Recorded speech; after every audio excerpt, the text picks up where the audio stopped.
used to be trucks and were workhorses, were things that regular people drove and worked on, maybe had on a farm and used as a tractor instead of a tractor.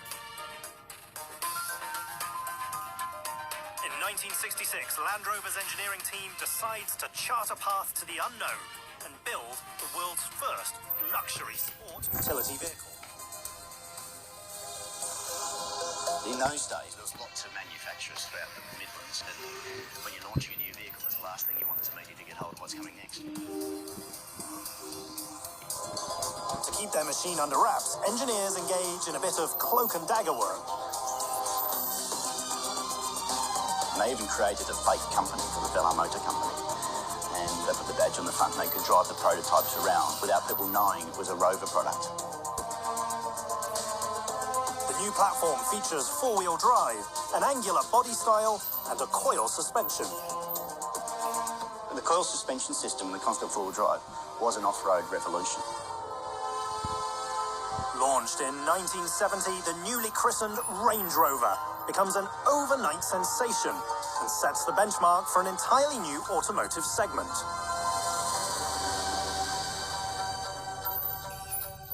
And go anywhere means just that. Go shopping, go visiting, go to work, go to school. Range Rovers are so many cars in one. It wasn't just an SUV with some power seats and some fancy stuff added to it. It was the first vehicle that was really meant to be a more premium SUV. The machine proved so popular that it continues to influence the brand today. Inside the Range Rover Design Studio, where Jerry McGovern has orchestrated the look and feel of every model the company has produced since 2006. So, we're here in our design studio. You can only see part of it because beyond there's a lot happening. Sorry folks, you can't see that yet. But we've cordoned this area off and we've got the lineage of Range Rover. We start with this vehicle.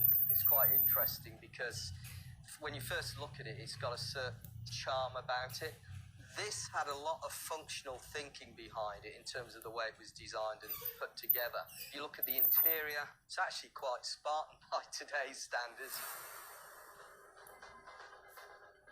The interior might be austere, but when the original Range Rover hits the market, it becomes a powerful statement for British industrial design.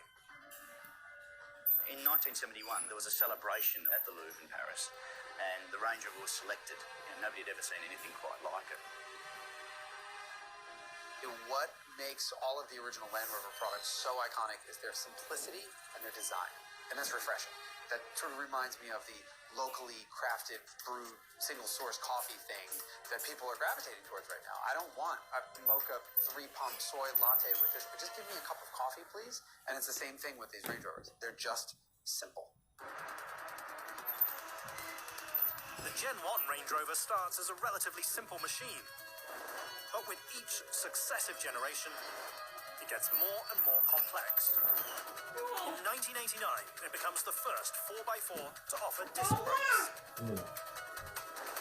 Then in 92, the brand introduces electronic traction control and an automatic air suspension, both industry firsts. Even the current 4th generation machine gets in on the action by featuring the world's first all-aluminium off-road chassis. There isn't anything else quite like it, whether it's the continuous belt line, the continuous floating roof, a certain level of formality combined with elegance. Basically, we have all these ingredients, and what we do is we cook them in a way that's relevant. So the challenge is the new Ranger is really almost defying the laws of physics. How are you going to make a vehicle that's got 2 feet, 600mm suspension travel, yet be the calmest car on the Autobahn ever? As the machines advance, so does the Solihull factory that has produced every Range Rover ever built. When you go around the factory, you see absolute respect for what created us, and that's what's really cool, that duality of really understanding the past, but really pioneering the future.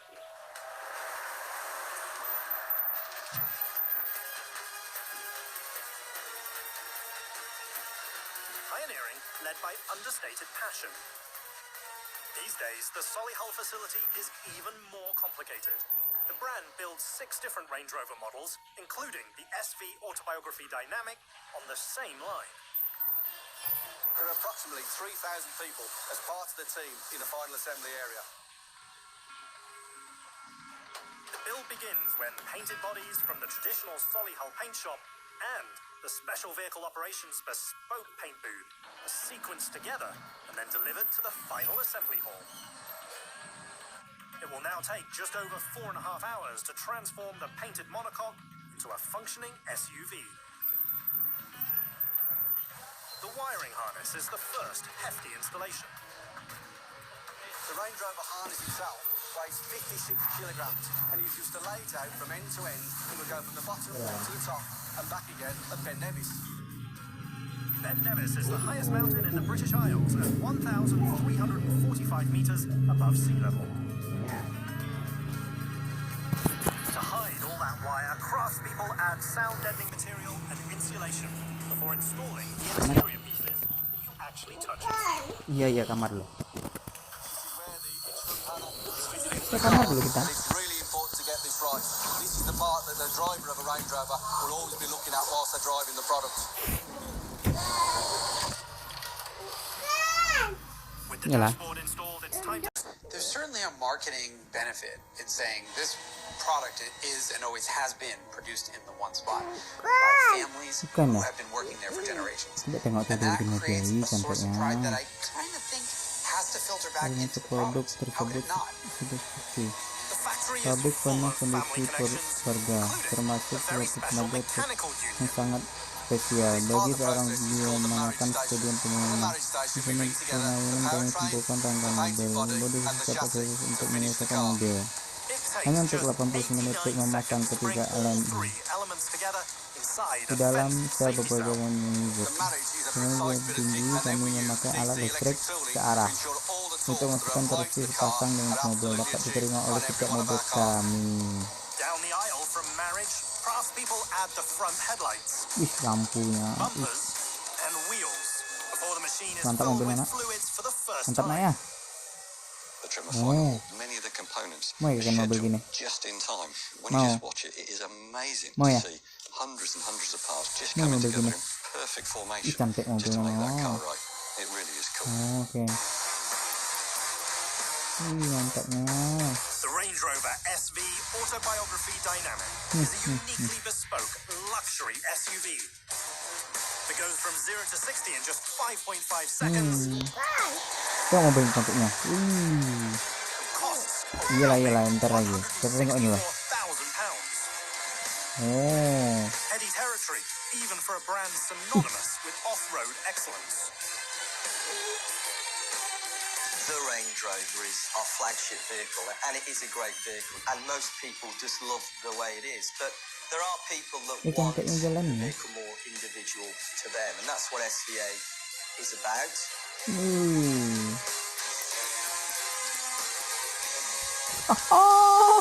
SV Autobiography Dynamic is a direct response to a changing market and new competition. Cantiknya jalannya, bunga-bunga. SUV type vehicles globally, that's a lot of vehicles, and that's a big market. And there are lots of great competitors coming into the marketplace from above us and below us. It makes me smile because, you know, bring it on. Be warned, we've been doing it for a long time. That doesn't mean to say we sit on our laurels, but you better be good to compete with us. They've sort of been exploring how high they can go with pricing an SUV. No one really knows yet. There are $400,000, $500,000 sports cars. There are really expensive sedans that are $200,000, $300,000, $400,000, but no one has taken that with the SUV yet. So they're still looking for the same. Iya pegang. Ayo tengok tuh. Wih cantiknya mobilnya. It's much more handcrafted. It's much more people.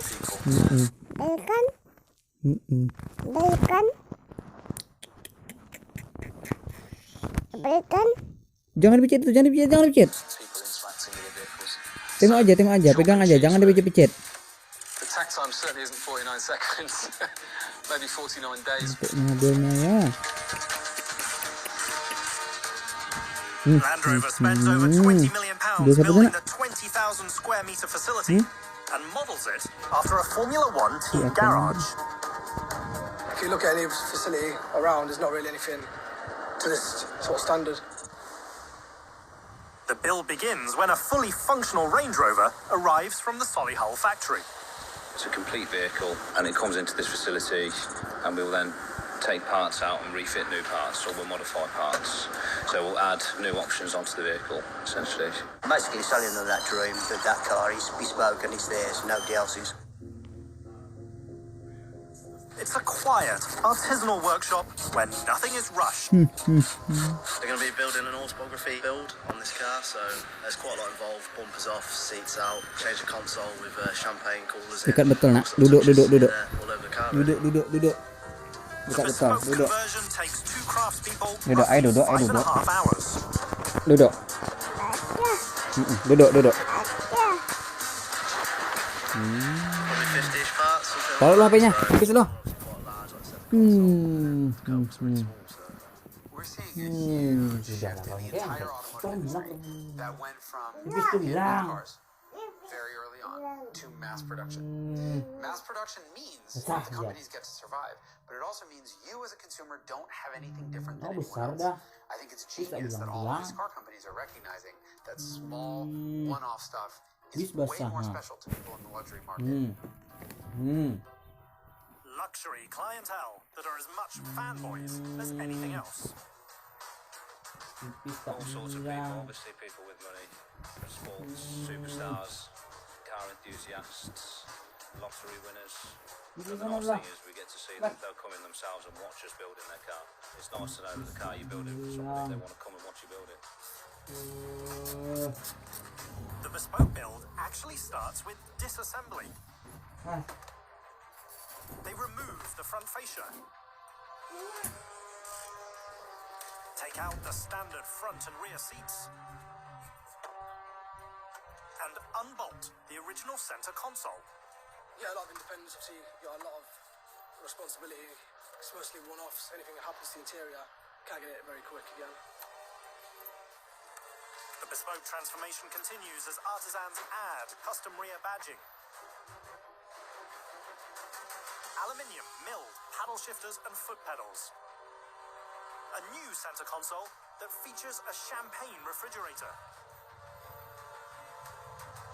and luxury 20-way adjustable heated seats. When the vehicle's finished here, it goes through an auditing process, so we'll make sure that it's perfect for the customer. It can't be an SVA unless you put it through the process that we have to put it through.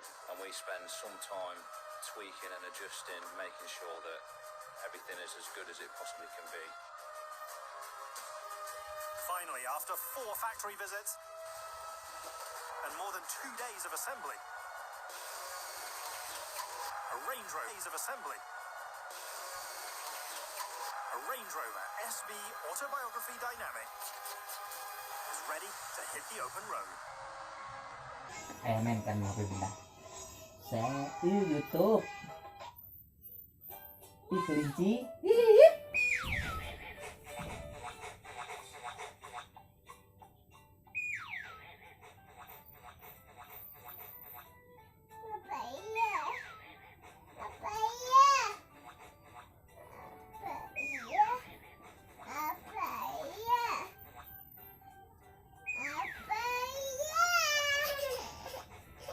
Apa bunda di kelinci nak?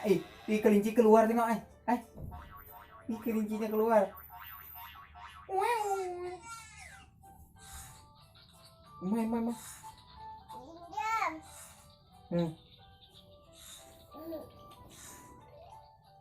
Berubah.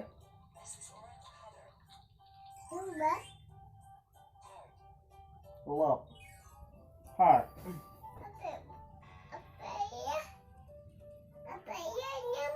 Mananya tadi? Apanya mana?